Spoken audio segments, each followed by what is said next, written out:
Nandana Vrajajana Ranjana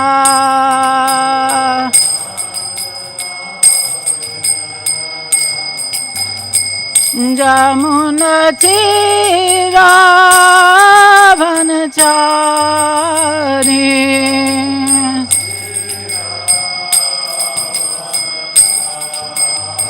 Jamuna Tira Vanachari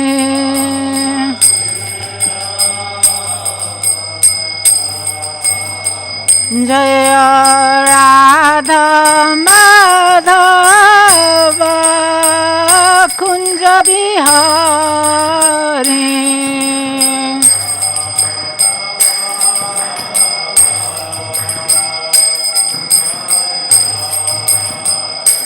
Jaya Radha Madhava Kunja Bihari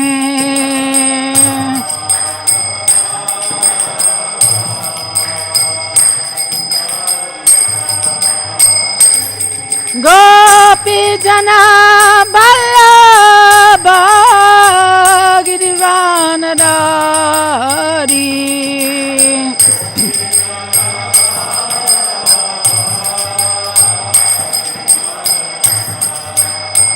Yasoda Nandana Brajajana Ranjana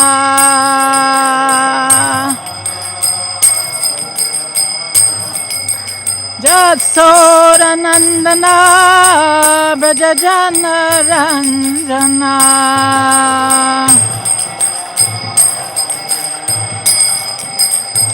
Jamuna Tira Vanachari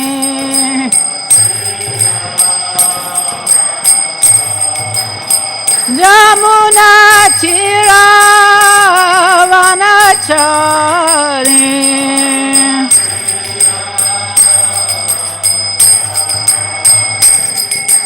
Hare Krishna Hare Krishna Krishna Krishna Hare Hare Hare Rama Hare Rama Rama Rama Hare Hare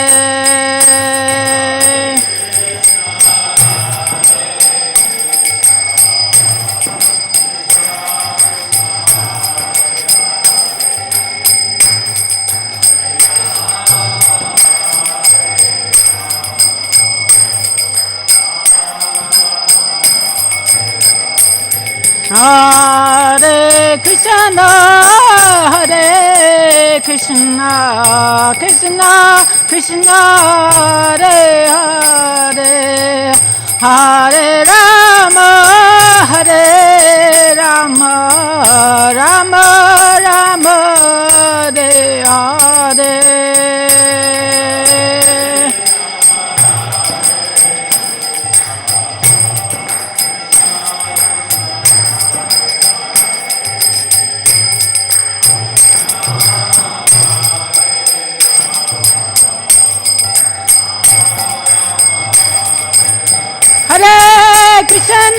Hare Krishna Krishna Krishna Hare Hare Hare Rama Rama Rama Rama Hare Hare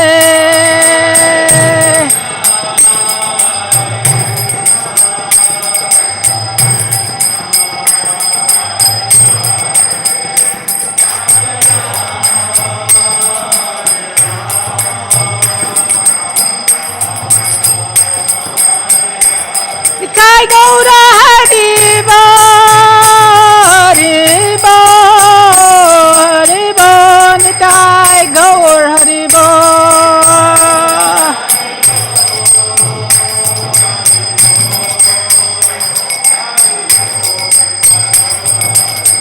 Jaya Kishore Kishori Jaya Kishore Kishori Kishore Kishori Jaya Kishore Kishore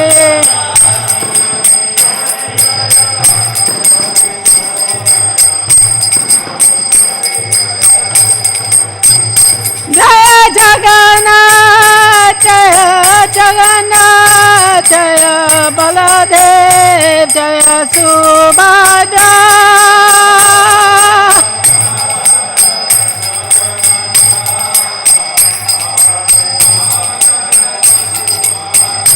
Jaya Krishna Balaram Krishna Balaram Krishna Balaram Jaya Krishna Balaram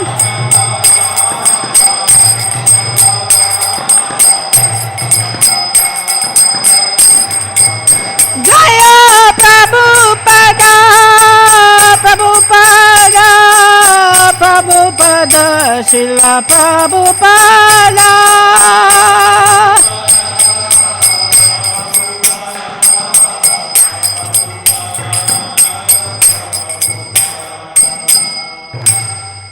Srila Prabhupada ki. All glories to the assembled devotees. Yantra Srimad Bhagavatam ki. Hari Bol.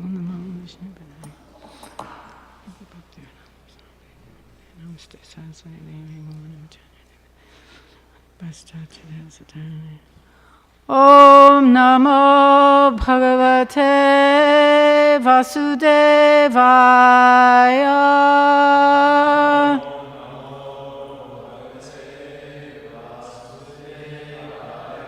Om Namo Bhagavate Vasudevaya.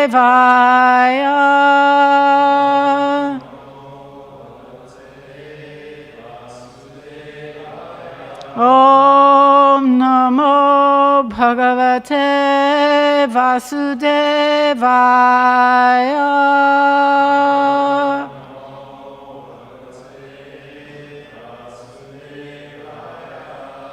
So we're reading from the Srimad Bhagavatam, the 7th canto, the 2nd chapter. And I think I'm reading text 38, isn't it? The title of the chapter is Hiranyakashipu, King of the Demons. Please turn your cell phones off, at least that they don't ring and make noises. Aho vayang danyatmanaya ratra. Let's try that again. Aho vayam danyatmanaya ratra. Takta pitribhyam na vichintayamaha. Apakshamana abala vrikadibhi. Sarak rakshita rakshati yohi garbhe. Aho vayang danyatmana yaratra. Chakta pitribhyam na vichintayamaha. Abhakshamana abala virkadibhi. Sarakshita rakshiti yohi garbhe. Aho vayam danyatmana yaratra. Chakta pitribhyam na vichinchayamaha. Abhakshamana abala virkadibhi. Sarakshita rakshiti yohi garbhe. Vaishnavas?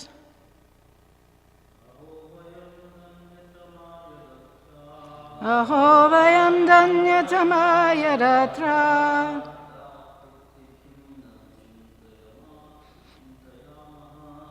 Yakyakta pritram na vichintyama.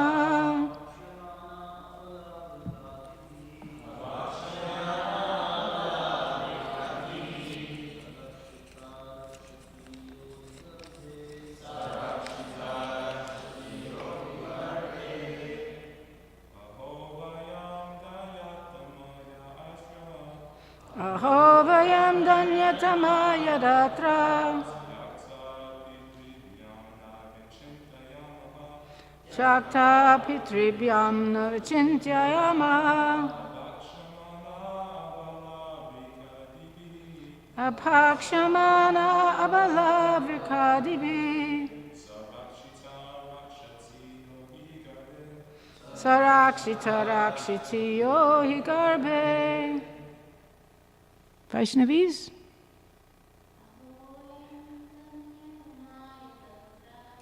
Aho vayam dharmyatamaya datra.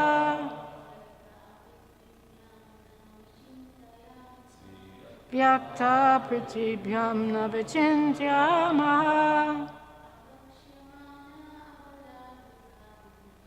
Apakshamana balavikadibi. Sarakshita rakshiti yohi garbe. Aho vayam danyatamaya datra. Yatra pritibhyam navichintyama. Abhyakshamana abalavikadibi.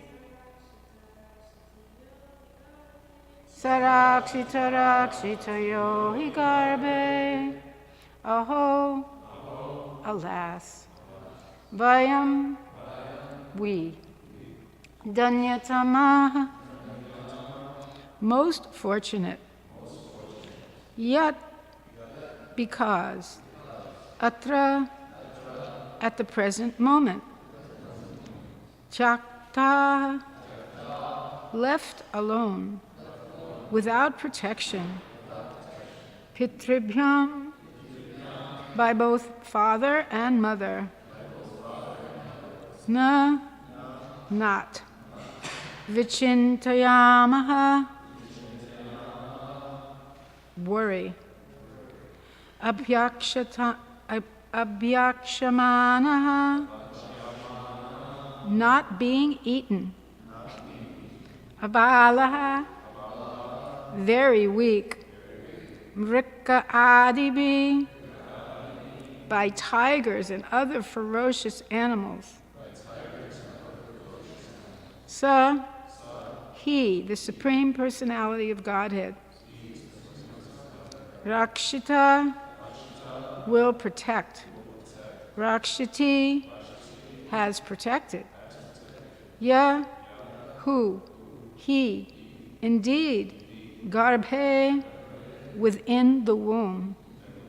Translation and commentary by His Divine Grace, A.C. Bhaktivedanta Swami, Srila Prabhupada. It is wonderful that these elderly women do not have a higher sense of life than we do. Indeed, we are most fortunate, for although we are children and have been left to struggle in material life unprotected by father and mother, and although we are very weak, we have not been vanquished or eaten by ferocious animals. Thus, we have a firm belief that the personality of Godhead, who has given us protection even in the womb of the mother, will protect us everywhere. Haribol. Purport. As stated in Bhagavad Gita 1861, Ishvara sarvabhutanam hrideshe arjuna tishtati. The Lord is present in the core of everyone's heart. Thus, the Lord gives protection to everyone and gives the different types of bodies the living entities want to enjoy. Everything is done by the order of the Supreme Personality of Godhead. Therefore, one should not lament the birth or death of a living being, which had been arranged by the Supreme Lord. Lord Krishna says in Bhagavad Gita 15:15, Sarvasya chaham riddhi sanivishto mritak smritir jnanam apohanam cha. I am seated in everyone's heart, and from me come remembrance, knowledge, and forgetfulness.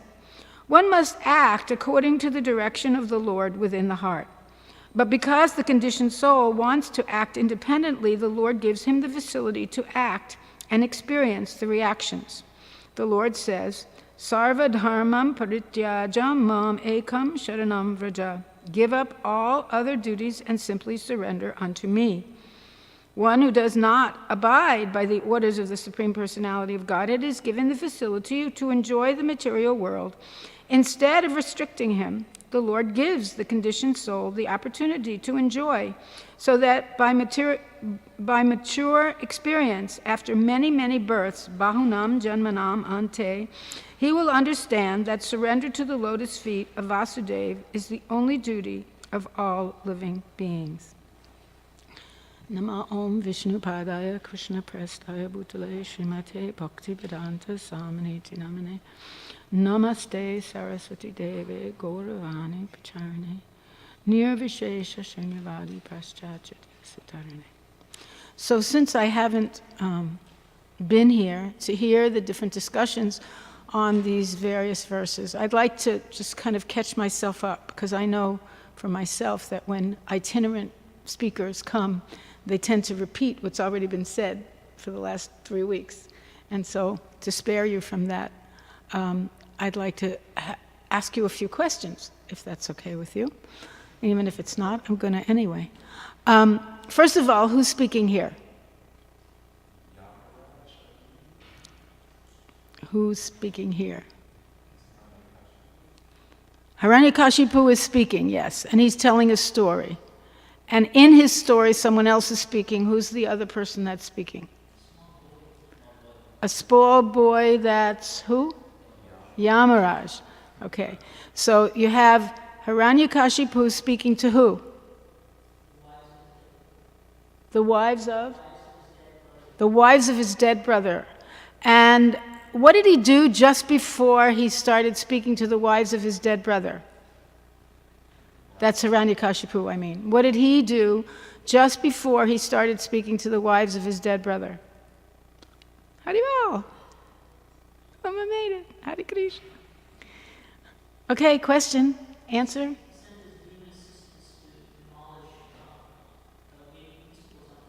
Okay, so he's just before he's speaking these verses, right? He sent all his demoniac followers to destroy religion on the face of the earth. And he wanted to bring the demigods to their knees.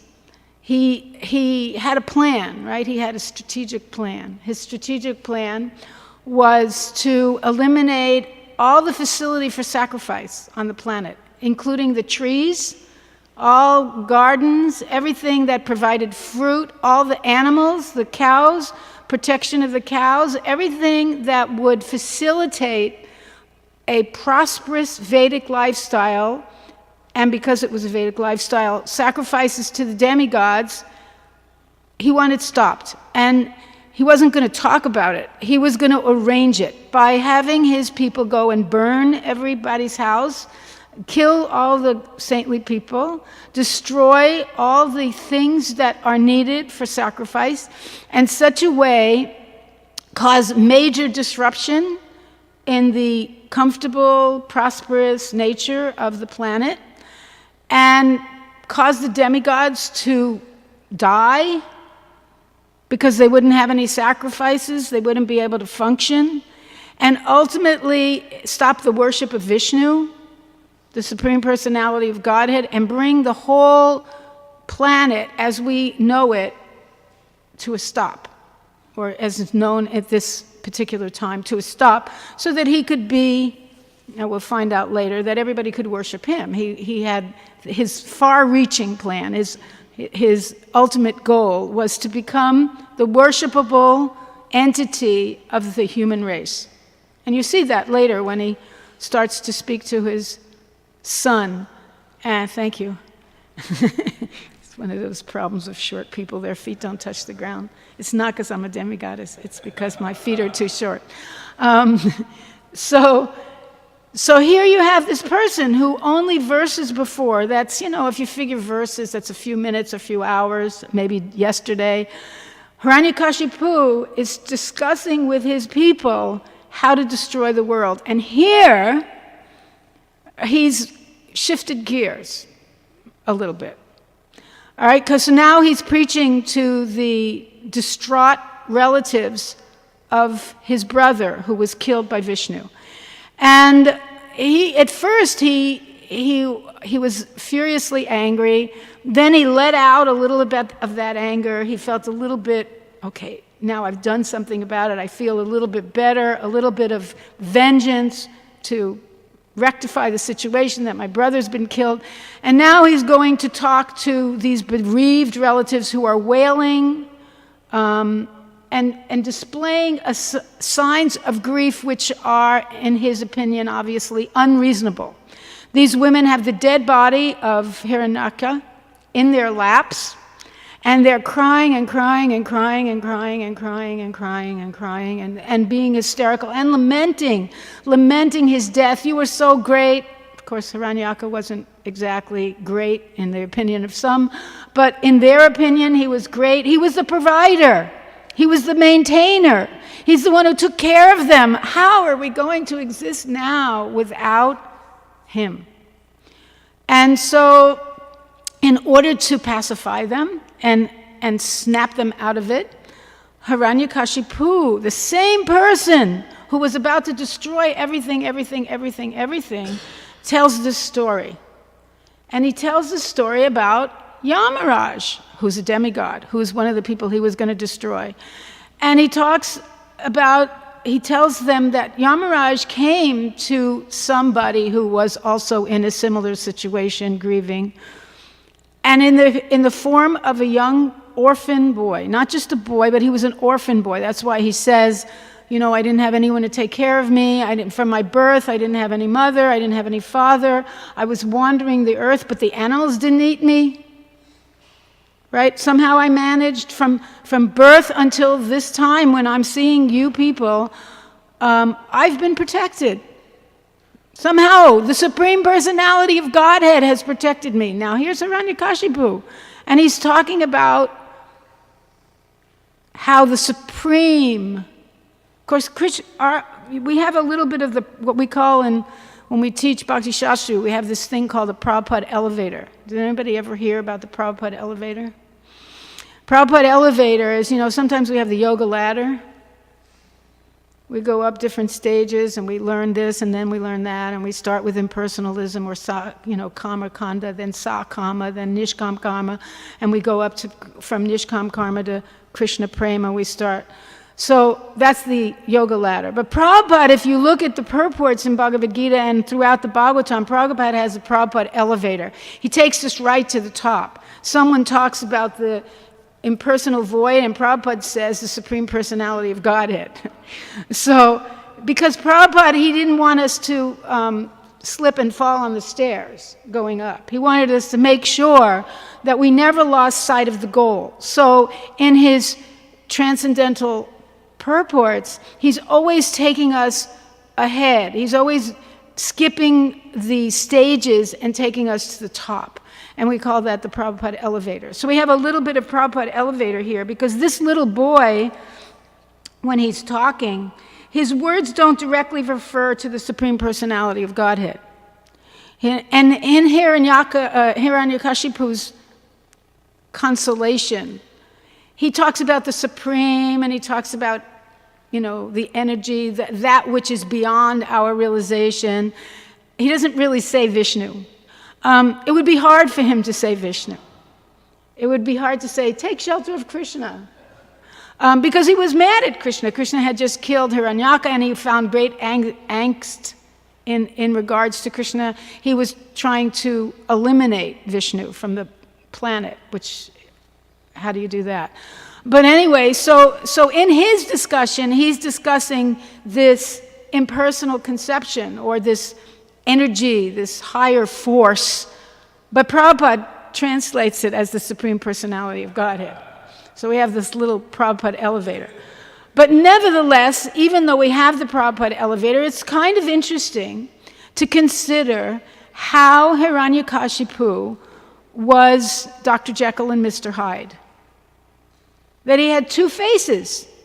He had two faces, right? In one face, he could preach to the persons of his demoniac mentality with all the force of a person completely possessed by hatred and anger and envy.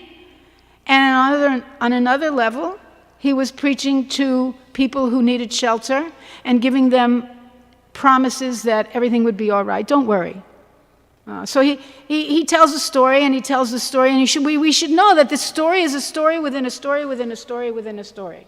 Right? Because we have Sutta Goswami talking to the sages of Naimisharanya, and he's telling them about the conversation between Sukadeva Goswami and Maharaj Pariksit.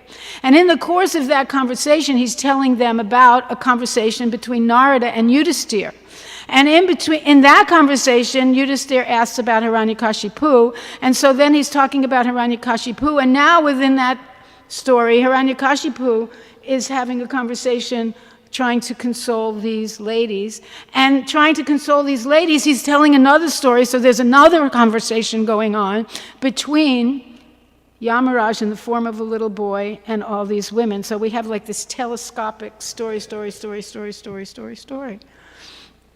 But we should notice here that in most of the stories that we've listed in the list, there's one common goal: to abate the consequences of the age of Kali, right? Sukadeva Goswami speaking to Pariksit, I'm going to die, what should I do at the time of death? You should go back to Godhead, let me tell you about the Bhagavatam so you can do that.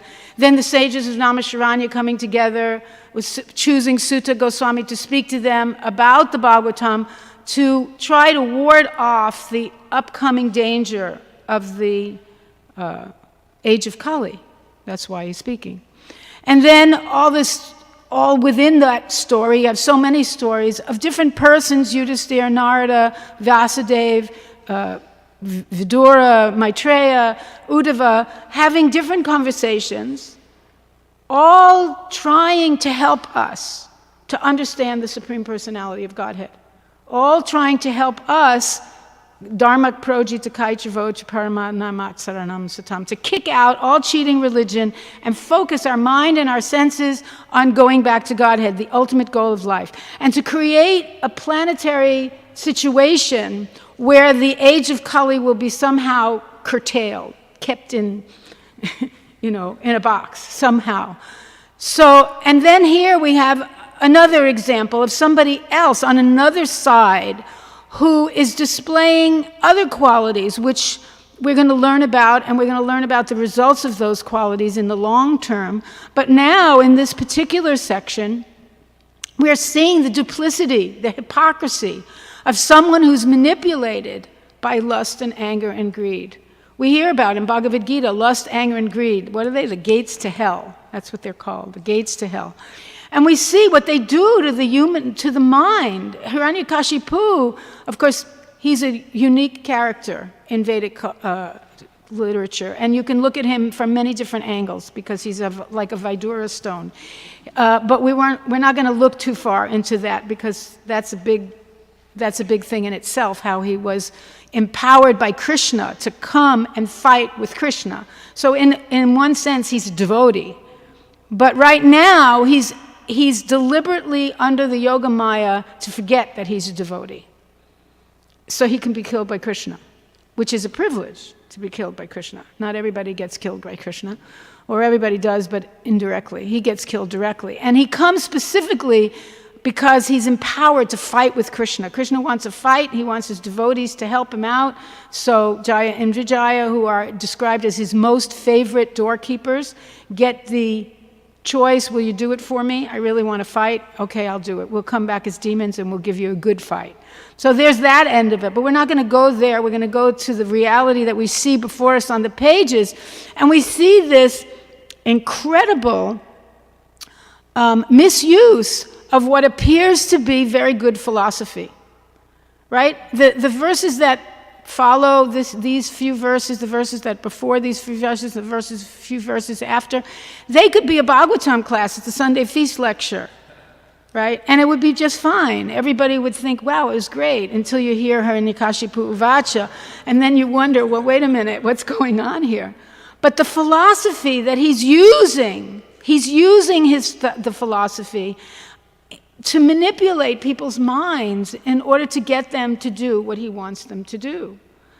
And we can take a lesson from this, that depending on who is telling the story that we're listening to, we have to be very guarded. We have to be very careful. That's why we have to choose very carefully a spiritual master. That's why we have to read very carefully the scripture and understand who's the translator, what the motives are behind the purports, what the motives are behind the explanation and the advice that's being given.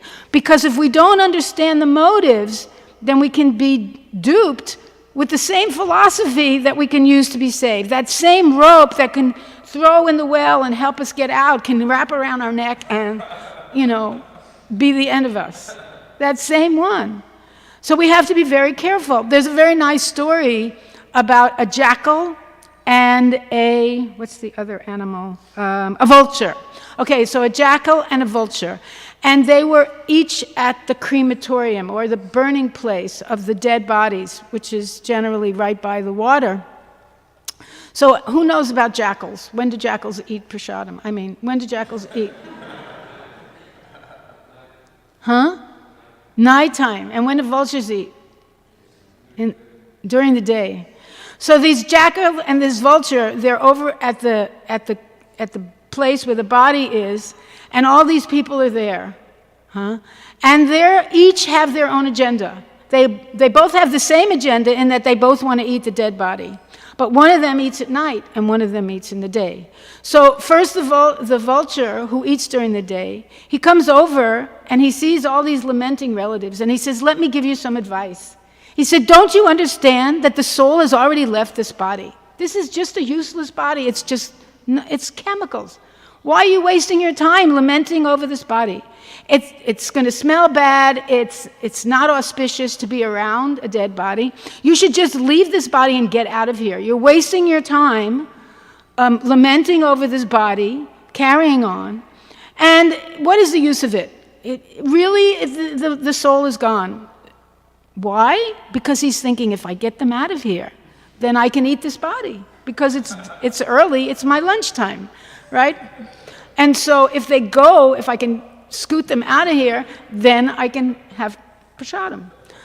Okay, so then the jackal comes forward and he says, no, don't listen to him. This person was a very saintly person. He did many, many wonderful things in his life. It's essential that we glorify this person. It's our duty. How can we take this person and not remember all the wonderful things he's done for us? We should spend the day glorifying this person, speaking about him, and then tomorrow morning we can take care of the funeral rites. And why was his motive? His motive was, if they take all day talking about him and then they leave, then it's nighttime, it's time for my prasadam. Then I can eat the dead body. So you have these two living entities, each with an ulterior motive, and each of them using accurate advice, but in a clandestine way. They're not using it properly because their motive for using it is mixed with their desire, their personal desire. And because they're mixed with personal desire, the desire for profit, adoration, distinction, food, money, whatever their material desire is, then even though they say the right thing, the reason for their saying makes it sour, makes it inaccurate, makes it poisonous. Makes it poisonous. We see that in the material world, even in our own day and time, right? Politicians, they have their ulterior motive. They want to control. They want money, they want power, they want position. They could care less about everybody else, right? Neither the jackal, nor the vulture, nor Hiranyakashipu could care anything about anything except what they wanted, their I, me, and mine, what's in it for me. And what was in it for them, by definition, had to mean that everybody else had to sacrifice their interest. because there was a conflict of interest. Between the vulture and the jackal, there was a conflict of interest. They both couldn't eat at the same time, and if one ate, the other one didn't have anything to eat. So although they had a common motive that they both wanted to control that thing, and they had a common motive that they knew they would have to starve if they didn't, their mixed interests caused them to become enemies and caused them to act in a way that was counterproductive to the persons who were really involved in the situation. And we see that with the politicians and many other people in our lives, the teachers, the advertisers, the people who are sending us messages in so many different ways. And even they take what's potentially good, ecology, talking about non-GMO foods and healthy living and clean air and yoga practice. They take all these things and they buy them. They buy them and they manipulate them for their own purpose. They turn them into a business. They turn them into an enterprise which will serve their purpose instead of serving the original purpose for which they are intended.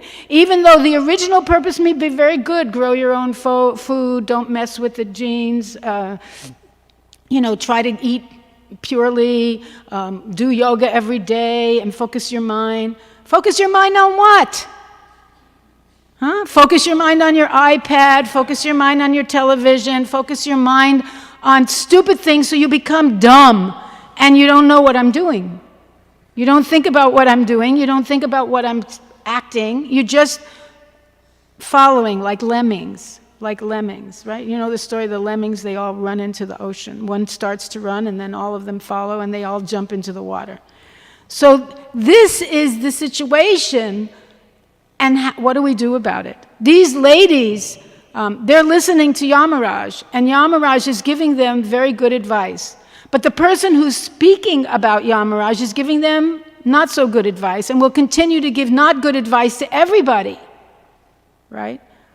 So although he's telling them don't lament, which is okay advice, but his actions are speaking in a very, if they had done just a little research and checked out what he said a few days ago, they would understand that he was a total hypocrite.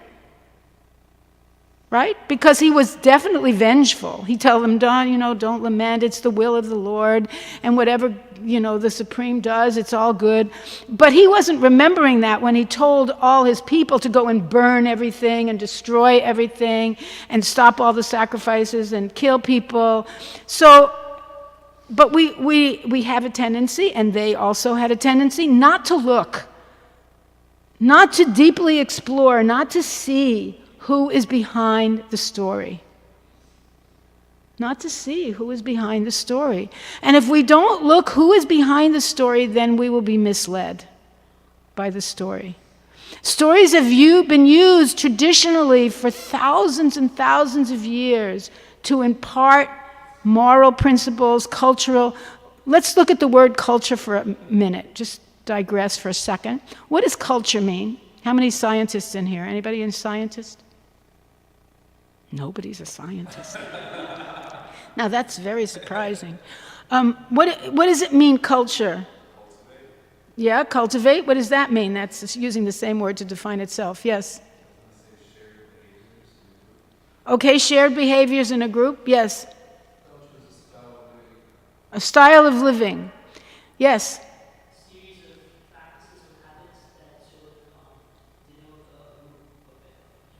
Okay, they denote a group.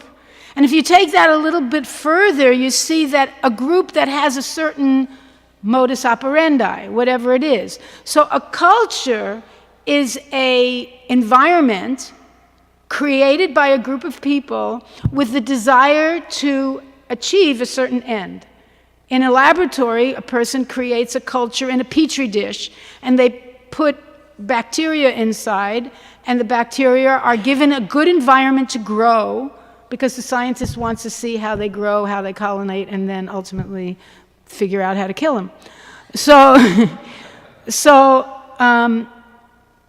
Also we have a culture, or people are supposed to have a culture. The Vedic culture which we talk about a lot, is supposed to be an environment which allows people to grow closer to Krishna, to ultimately become Krishna conscious. That's what the culture is supposed to be, right? But if the culture gets misappropriated or manipulated, then it becomes an environment which is designed to grow something else. It's designed to grow materialistic, brainless followers who are hungry after money, who are envious of each other, who are victims of Kali Yuga. And that's what we have. And we have that culture growing within our existing society. And growing within that culture is a group of persons who have, it's being manipulated by people who have that desire to create a group of people who have certain qualities. And they're creating a culture, an environment that will grow those people. That will grow those people. So if we're not careful and we don't stay within a spiritual culture, then the material culture will morph us into something else, some kind of alien, right? Some kind of alien to spiritual culture. And that's what the materialistic culture is designed to do. That's what media is designed to do. We're surrounded by it. It goes in our ears, it goes in our eyes, it goes in our mouth, it goes in our breathing. We take it in every minute. It's in the air, radiation. It's like bombarding us all the time. So that culture, the antidote to that culture is spiritual culture, to keep ourselves within spiritual culture. So within this Bhagavatam series of stories, of people telling stories, occasionally you get a meeting of the two cultures. You get a meeting of Narada Muni and Prachini Bari, right? Prachini Bari is falling into the negative culture, into the materialistic Kali Yuga culture. And Narada Muni comes to try to save him, and he tells him the story of Puranjana. Right? And now here we have the story of Hiranyakashipu being told within a story to Yudhisthira Maharaj by Narada, who's also trying to arrange for a spiritual culture, but giving an example of what happens when the culture goes bad and it starts to grow bad things. And every once in a while we'll see in this story and in others that Krishna has to come and say, okay, this culture is too rotten, we need to throw it out. We need to wipe it out because it's starting to grow. You know, how many of you have ever seen a jalebi culture? Jalebis? Everybody know what a jalebi is? You've wasted 50% of your life. You're Hare Krishna devotees and you don't know what a jalebi is? Oh my goodness gracious. You have to learn you have to make them jalebis. I mean, come on. Anyway, jalebi is a sweet, you can make jalebis. Jalebi is a sweet, right? And it's made by fermenting a mixture of maida, white flour, and water with a little maybe baking soda, whatever in it. And then it becomes bubbly, and then you pipe it through a cone or a coconut, and into hot ghee. And you make these look like pretzels, but they're not pretzels. And then you put them in hot sugar water. And Prabhupada said they're very good to eat when it's cold, and this climate is so cold, you should be eating jalebis every day. So jalebis are a very, very good thing, but what happens is people keep the culture for actually generations. They start to make the culture of jalebi, right? And it ferments, and it grows outside the pot and all over the kitchen sometimes if you're not making jalebis regularly. And so they pass down the culture. They give it to their uncle, they give it to their aunt, they save it. It lasts for a long time. So this culture that we have of Krishna consciousness, we need to pass it down. And we need to see when it's when it gets sour, when it gets a little too old, when it starts to get bad, when it gets corrupted, like it's getting corrupted here, then you get Krishna who comes and wipes it out, like he's going to do. You see, later on, Krishna is going to take care of Hiranyakashipu and his culture, because his culture is no good. Now we have another culture that we're existing in, and we are the anecdote. Because we're representing Chaitanya Mahaprabhu, who came specifically with Sangopangastra, the weapon of the holy name, to change the culture of Kali Yuga, to change the culture of materialistic people. That's our job. That's who we are.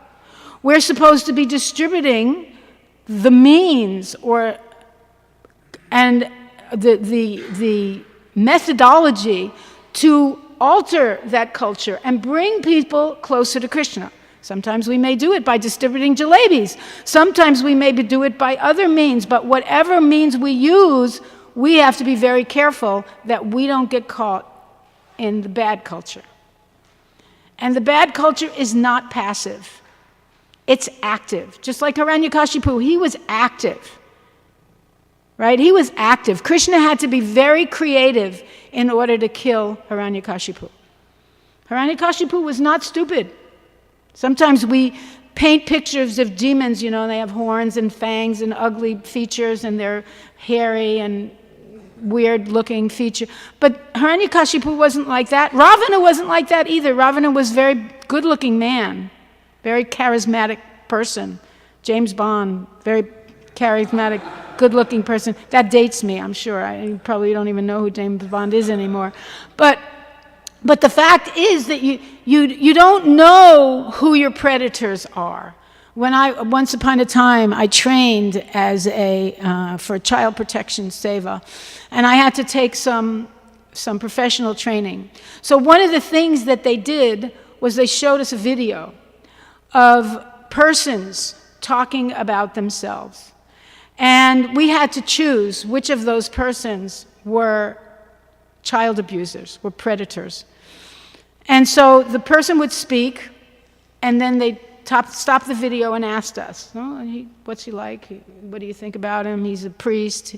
He's been working in the general store for the last 35 years in this small town. So many different things. And then afterwards, they'd start the video again, and this person would tell how many horrible things they'd done, hundreds and hundreds and hundreds of horrible things that they'd done, and how they got away with it, and how everyone trusted them, and how they built that trust, and how they misused it. So we don't, the cosmic energy doesn't give us the benefit of putting everybody who's demoniac in the form of a one-eyed, one-horned, flying purple people eater. They look just like everybody else. And they infiltrate every aspect of society. Every aspect of society. We invite them into our house. Many houses you go in and they are given a central location. The computer, the television, it's right smack in the biggest room, surrounded by chandeliers and beautiful curtains and couches so you can sit there and listen to Bhagavatam class. It's arranged, right? It's arranged, and we voluntarily bring them in, put them in our ears, walk around all day with them in our ears. That demoniac culture. So we, as harbingers of the spiritual culture, have to be very careful to protect ourselves. Because otherwise, we get into difficulty. We will get into difficulty. There's no question. You see Prabhupada's greatness as a warrior in Lord Chaitanya's army, right? How he was in Vrindavan, where, at least in that time, I don't want to say now necessarily, but in that time, the materialistic culture was basically finished. I mean, it wasn't existing. It was hardly there at all. There were very few shops, and there were, where the temple is now, there was nothing. Just fields and fields of nilgai and trees, and just, it was gorgeous. No horns, if you can imagine, no horns. No cars, no scooters, no, it was amazing, right? And Prabhupada was there, and he was living in Radha Damodar, the most sacred place, with Rupa Goswami and Jiva Goswami, and so many great souls there. And he was there, and he got on a boat, and he came to New York, where the demoniac culture is flourishing, right? It's flourishing there. It's like Kali's home. Kali was given a place to live where there's gold standard, where there's intoxication, meat eating, gambling, and illicit sex. New York has it all, right? New York has it all. Chicago doesn't do too bad either. So you have everything there for the materialistic world, and Prabhupada said, this is where I need to come. This is where I need to come. I need to dive in right into the heart of Kali Yuga's stronghold and distribute Krishna consciousness. And he did it with nothing, right? He didn't come to Mangalarti and there were 500 people at Mangalarti chanting in ecstasy. There was nobody there. There was no temple. There were no deities. He didn't even have cartels. There was no anything when Prabhupada came. But by the potency, by the power of his connection with the Supreme Personality of Godhead and his spiritual master, he was able to walk through the Kali Yuga culture and be totally unaffected by it. Totally unaffected. And not only totally unaffected, but periodically grab people drowning in that culture, glub glub, throw them a rope, pull them out, and give them directions how to save others. That's why you're here. So our responsibility to Srila Prabhupada at this present moment is to continue that legacy, to continue creating that culture, a healthy culture that will be an environment in which spiritual life can grow. And we have to be very conscious of the Hiranyakashipus who are within our midst creating a culture that will kill the tendency to be a devotee of Krishna, which is what he was trying to do. He was trying to kill Krishna. So it's a twofold energy. We have to protect ourselves, we have to remain strong, and we have to create a wonderful culture so that others can take up the process of Krishna consciousness. This is what Prabhupada wanted us to do, and this is what the Bhagavatam is trying to empower us to do. The Bhagavatam is trying to kick out the materialistic culture, the cheating culture, the hypocritical culture, and establish the honest, devotional culture where this philosophy that this Yamaraj is speaking is taken to its natural conclusion instead of used in some nefarious way to get an ulterior motive. So I'll stop there, I think. What time am I? I don't know. I think I'm supposed to stop now. So if there's any questions, I can try to answer. I can't even see what that clock says, but my watch says 8:30, more or less. Huh? Uh-huh. So if there's any questions, how did I know you were going to ask questions? But I'm going to ask him first. Just. Hare Krishna. Hare Krishna. I appreciate the point of the demons, the demonic persons.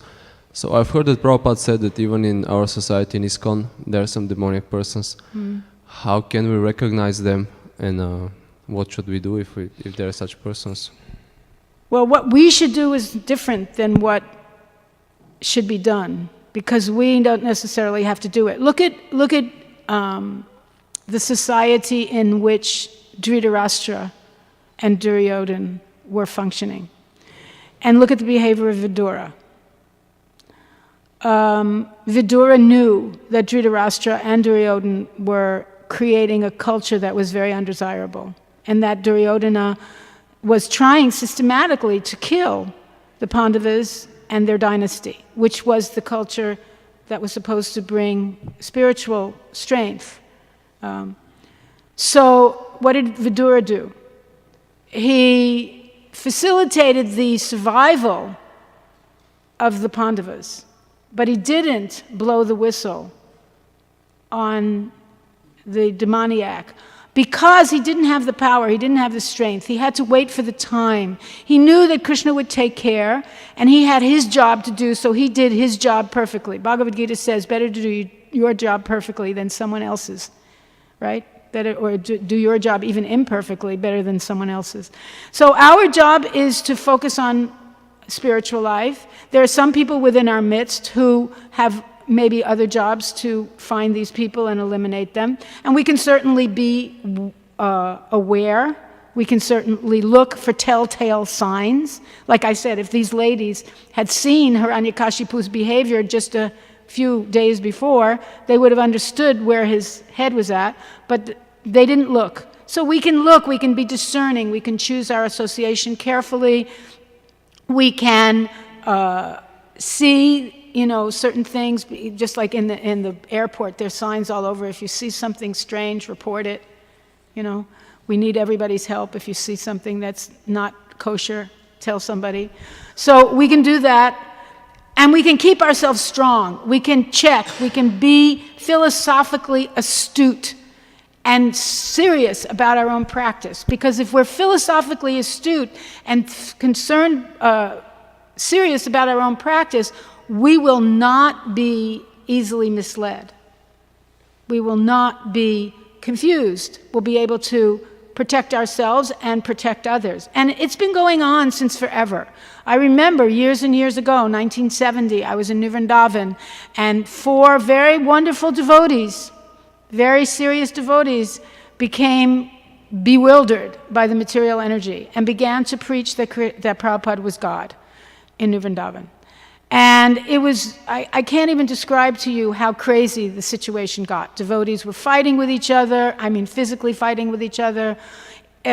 People were saying you shouldn't offer obeisances to each other because we're so fallen.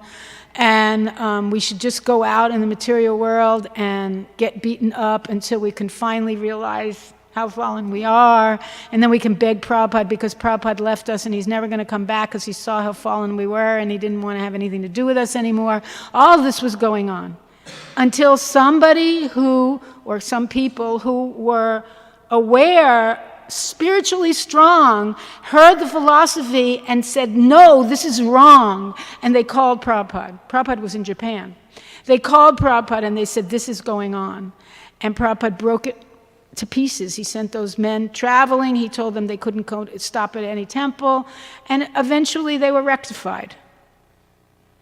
So for the devotees that were there, I was there, some of us went into the woods and just refused to go to any classes because we didn't have the power to change it, but we knew it was wrong. So we just avoided it. And some people became influenced by it. And some people were able to take care of it. So depending on who we are, what our service is, what our power is, we do what we can do. If we try to do something else and it's somebody else's job, it's just going to wind up in chaos. Is that helpful? Almost. Thank you. But for example, let's take all these children who were abused for 20 years. And during these 20 years, nobody did anything because everyone said that, it's not my job and I have to look after my spiritual life. Well, that's not what they son. said. I don't think that's accurate. What was going on was ignorance, for the most part. There were a few people who might have said that. But most people didn't say, it's not my job, I can't do anything about it. Most people didn't know what their job was. You have to go back in time and see the reality of that situation. Because even in the material world, even in the regular outside society, knowledge about this particular kind of predator was very minimal. Now it's very prevalent. Everybody knows about it, and there's so many movies and so many opportunities to learn. But at that time, with love and peace, and no one was talking about those things. Everyone was under 25. No one had had children. No one was married. Very few people. And the people that had children, they were very young. They were young and the children were young. So if you go back in that time, you're in a different space than you are now. I had an experience in New York, in Henry Street, 75, I think, or 74, 75. And there was one person who used Krishna consciousness for a nefarious purpose. she lied and said that she was very wealthy and the heir to a great fortune, and by her ability, she influenced one person, and he married her, and she became extremely influential in one of our temples. And she used that influence to do very strange things. I mean, there were things being offered to the deities that weren't offerable, and she demanded a certain level of service, and so many things were going crazy. Some devotees just kept going on with their service and wondering, what the heck is going on here? Some devotees left. Some devotees went to Prabhupada after a while and said, this is crazy. And Prabhupada, again, threw the whole thing out, but he had a different reaction to each person. He was grateful to the people who had kept going on with their service, and even though they were disturbed and bewildered, they kept doing what they had to do to keep the temple running. He was angry at the senior devotees who didn't take a stand at the very beginning, that waited a while. So depending on who we are and what our position is, what our adhikar is, we have to act. And there's going to be mistakes, and we learn by experience. Now we're 65. Then I was just writing my Vyasa Puja offering to Srila Prabhupada, and I was realizing that I'm the same age that Srila Prabhupada was when he got on the Jaladuta. That's kind of scary. Because if someone had said to me, can you get on the Jaladuta and go somewhere, and here's $7, and see if what you can do, I'm like, not going to happen. So we have to see what our capability is and do what we can, because if we try to act beyond that, we may mess it up even more. So we really have to be thoughtful. You have to be very careful not to act on the platform of anger and envy. If you're being pushed by Vacho Vegam, Manasakrota Vegam, Jiva Vegam, Udara Vegam, then you're in trouble. And even if you have good intention, if those things are behind pushing, it won't be long before you move into the wrong sphere and do the wrong thing and make more of a mess than you can. Hare Krishna. Yes.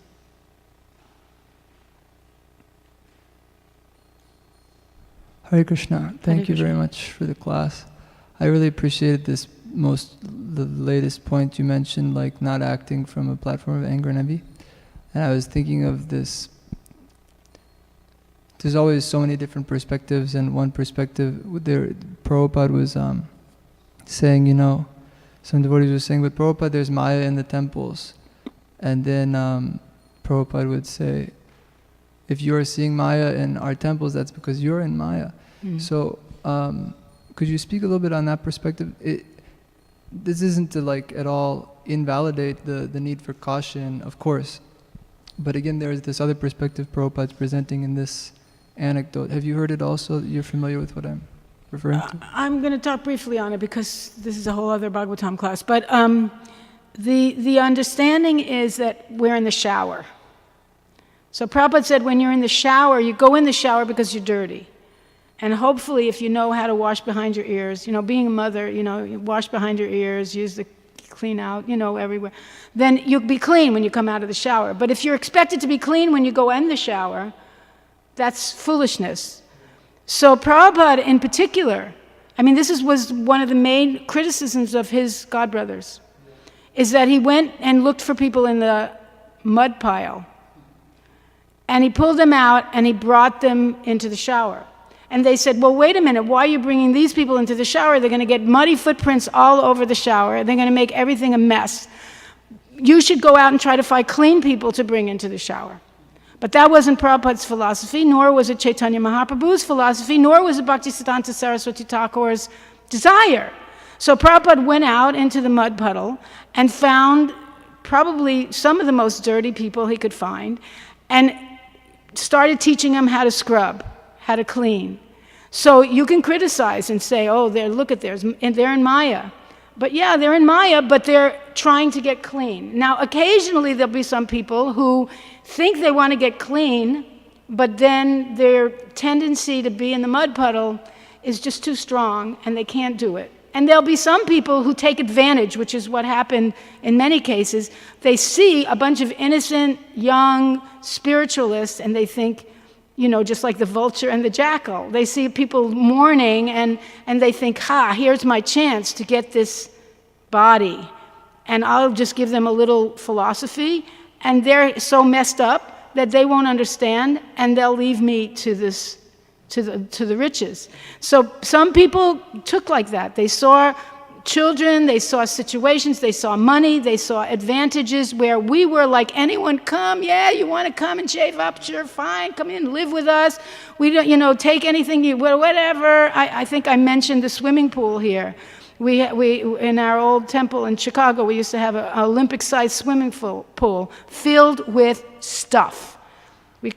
Just whatever anyone renounced when they moved in, it was filled, literally filled, like, 75,000-gallon pool, filled with everything, furniture, clothes, you name it, it was there. From the 8-foot part to the 4-foot part. And, we just invite anybody to come in, so they look and they see computers, they see speakers, they see deities, they see what looks like gold and silver, and they flip. And we're so like, yeah, sure, come in and stay with us. And now we're getting a little bit uncomfortably, in some cases, we're realizing we can't be that naive. We have to have declarations, we have to have, traits. Someone would say, well, what's his name? Well, I don't know, we used to call him Bhakta Joe. We don't know where he comes from, we don't know anything about his history, he's Bhakta Joe, and that's all I know about him, and where he came from. So we're learning that we have to, because Kali Yuga is so crazy, we have to be a little protective of ourselves. But at the same time, we don't want that fear or that realization, not even a fear, that caution to stop us from taking the people out of the mud pen and inviting them into the shower. So we have to find the balance of those two things, try to figure out how to do it intelligently. You're welcome. Hare Krishna. One more, and after you. Yeah. Hare Krishna.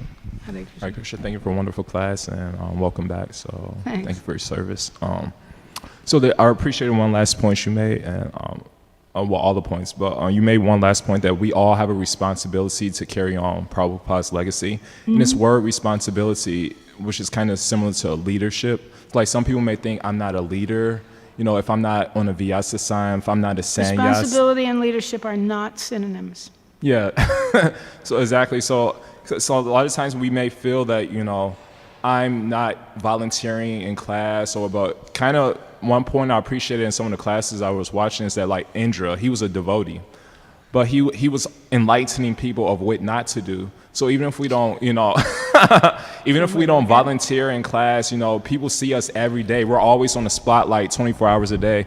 And people may see, we're enlightening people of what to do or what not to do. So no one can everyone's a leader, in other words. And this word responsibility, I really appreciate it because Unuttama Prabhu, he defined it as, in 2 words, response and ability. Able. Yeah, one's ability to respond to circumstances could lead to one's elevation or degradation, just like Haridas Thakur. He was humble, he never judged a prostitute, and therefore he wasn't seduced by her, but if that was us, we'll be a different situation. Or just like King Chitraketu, apparently he seemed to, he wasn't humble and criticized Lord Shiva for, Mother Parvati was sitting on his lap giving a Bhagavatam class, and she, externally saw him as, being proud, so she cursed him, so that led to his degradation.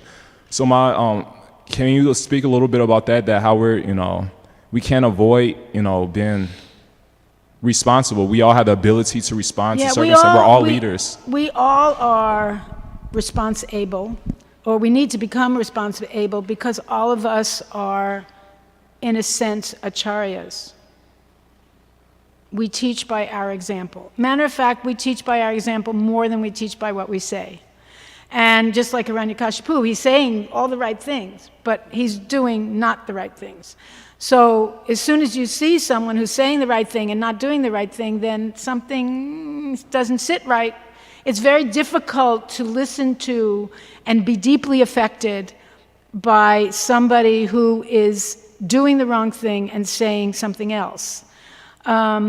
and after a while you just become apathetic. In America, for instance, even amongst the non-devotees, the percentage of people who vote is extremely low.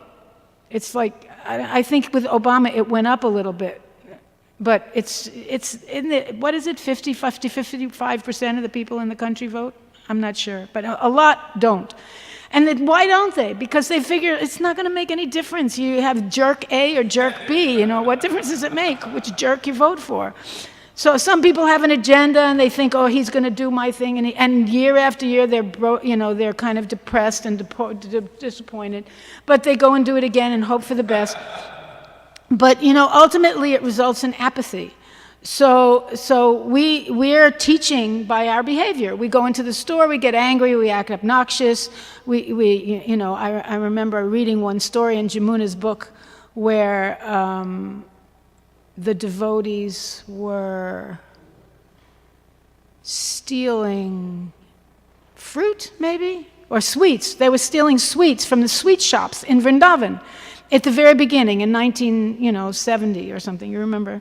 So it came back because the merchants told, or some friend of Prabhupada from Vrindavan told, your men are stealing sweets from the sweet shops. And the answer that they gave Prabhupada was, well, Krishna was stealing sweets also. Okay, but you're not blue and you don't wear a peacock feather and you don't know how to play a flute, so forget about it. It's not what you can do. And we did that too. We stole flowers, we did so many things. So, yeah. But then and even in our Sankirtan, in our zealousness to do Sankirtan, we were distributing thousands of books and turning many, many people off to Krishna consciousness because we were doing it without thinking about the impact. So we have to behave properly, we have to do what we say, we have to look. People in the material world are used to Hiranyakashipus. They see them all the time. They rarely come in contact with devotees. And so they never see, really, they don't understand how the qualities of a devotee are ornaments that are desirable. They don't even see them as desirable. If you do a Google search on the word humility and on the word austerity, you will be shocked about what you see. That except for Christian-oriented places, almost all of it is very negative. You get pictures for humility of someone laying on the floor with someone's head on their feet, on their feet on their head, smushed, like this. You see signs, no more austerity, no more austerity. I'm talking about images because I look for images in my PowerPoints, and it's such a negative connotation.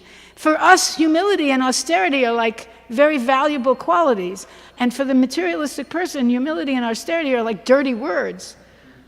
So we need to show them what these things look like when they're properly applied.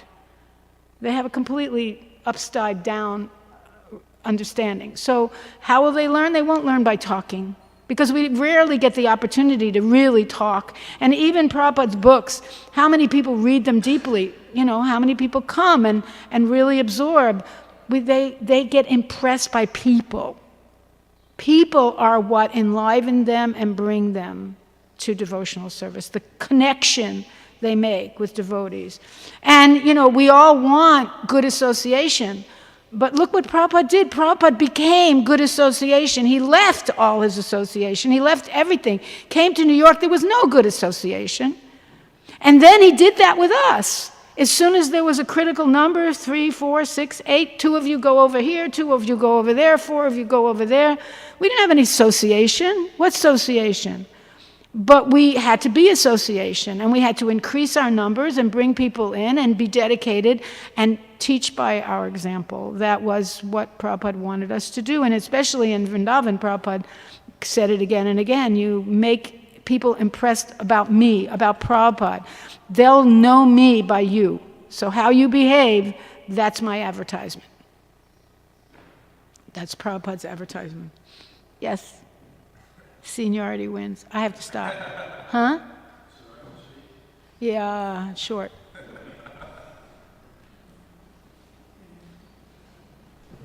everybody's going to get out their sleeping bag pretty soon. I mean, just like, I remember Prabhupada says, ours is not to associate, but to give association. These are some key phrases. And then they say, what is Krishna consciousness? Well, it's reality distinguished from illusion for the benefit of all. And let's see, Krishna hasn't sent me any first-class men. He's only sent me like 5th and 10th class men. And then as far as inviting people into the temple, we have to be discreet. Please come to Krishna consciousness, certain restrictions may apply.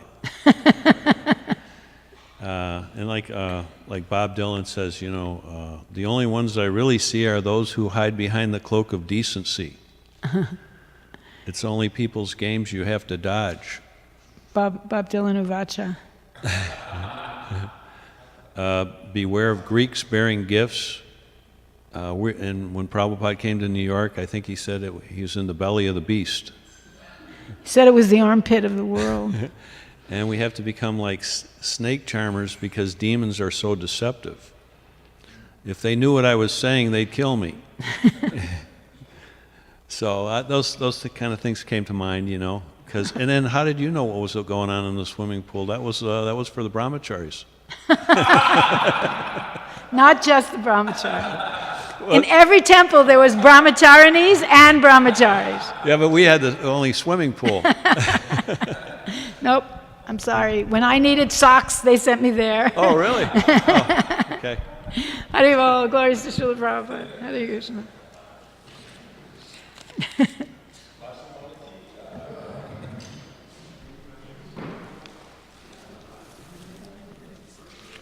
could not understand something about the jalebi. What was the I was just saying that the culture, the jalebi culture, it grows. When you leave it to ferment, fermentation? it has to Spoil.